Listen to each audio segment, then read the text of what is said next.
You just do this unconsciously, and so you won't even think about it. You just go down and boom, you've done it. You dive down 40, 50 feet, and you just clear in the whole way.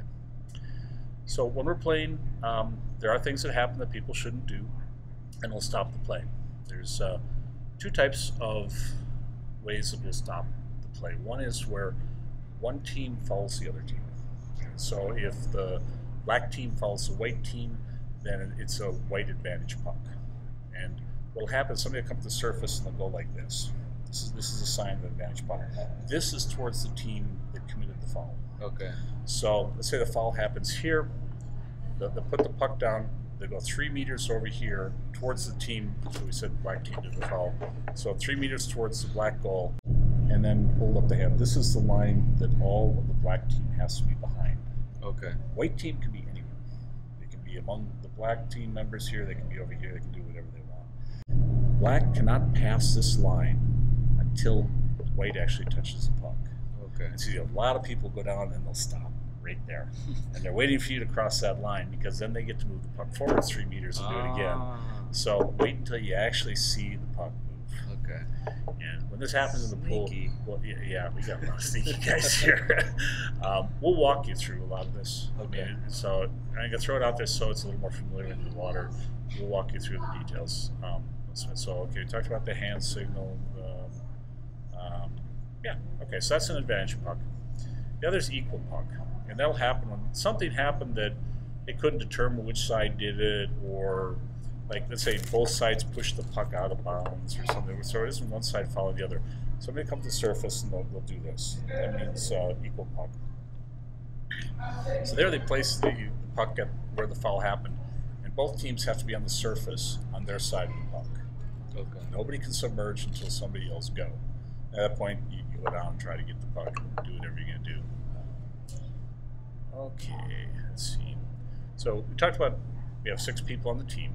There's different formations for it. It's similar to hockey and soccer in that usually there will be some people playing forwards, some people playing backwards.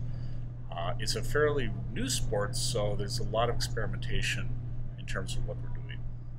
One of the nationals they went to, they actually had 1 forward and 5 backs, and they got whooped. It was just terrible. So they don't do that anymore. But people are trying a lot. This is a fairly common formation. It's a 3-3 formation. So it's 3 people in the front, 3 people in the back. What our team does, and okay, we also have substitutions. So let's say you have 10 people, there'll be 4 people sitting off waiting to play. You can substitute anytime you want to. Having somebody swims on over, and they tell you what position they were, usually holding up a number of fingers because they got this thing in their mouth. So this is the way we number it. 1, 2, 3, left to right across the front. The back is a little different. 4 is left, 5 is right, and 6 is back.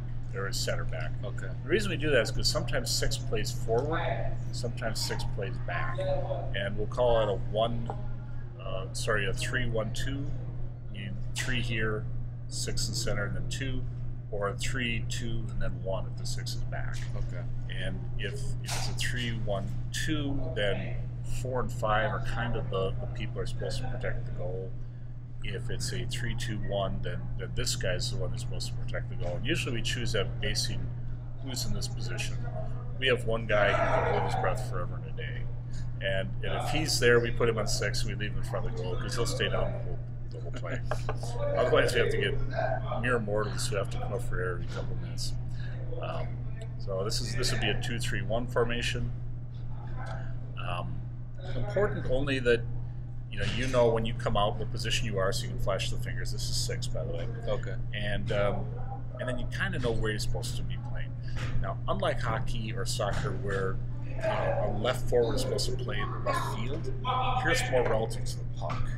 You don't play across the whole pool. You sort of on the puck. So, if you're playing a 1-2 or a 2-3-1 here, 1 and 2 would sort of be like this on the puck, going back and forth. You're playing like a 3-2-1. You'd have somebody here, and then somebody here, and they all kind of move around the puck. Okay. Generally, you want to stay about 4 to 6 feet away from the other player. That's how long most people can have the puck. Okay, so a lot of things to learn, but the things that probably are most important, probably the most important thing the first time is get yourself down to the bottom of the pool. What's really common is people will come down, they'll get the puck, and then they kind of look at the puck and they're slowly floating up. And after a while, I mean, they're like this, right?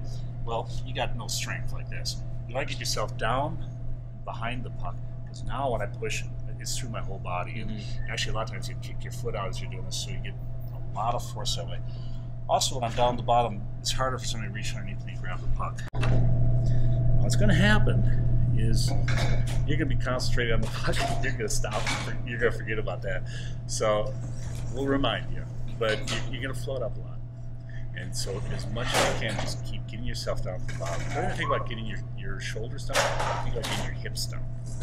You get your hips down, the rest will be there. And actually the best position is hips right in the bottom, your chest up a little bit.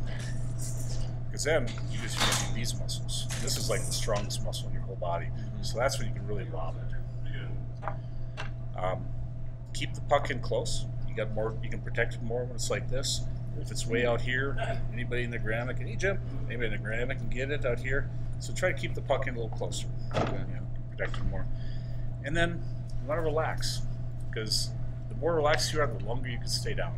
So you ought to be thinking you're zen, one with the puck stuff, while you're trying to beat the snot out of the other guys. Good. Okay. That's it mostly for the game. We do have tournaments.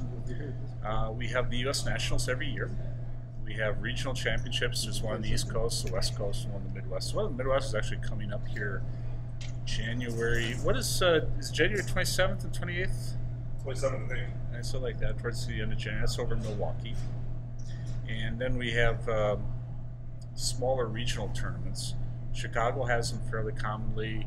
Michigan. I don't know why we put Wisconsin. They must have meant, okay, yeah, they took out Milwaukee there. So there's tournaments around. If you want to get social and get out, there's certainly opportunity for that. I think that's it. Any questions? Anything? I'm sure I'll have questions. Still trying to soak it all. Well, and you don't have to do it all at once. Everybody on this team loves to answer questions. Everybody on this team knows that they are experts in every aspect of this. So you can ask anybody. You might want to take a poll and see whose opinion seems to coincide the most. But everybody loves to chat about it. What? What are you trying to say there? Well, I didn't want to say anything outright since you're here. I was trying to dance around a little. Yeah, ask lots of questions. And other than that, just have fun. I mean, this can be very competitive, but this isn't the game where somebody's going to scream at you if you're out of place or whatever else. We don't do that. Some teams do.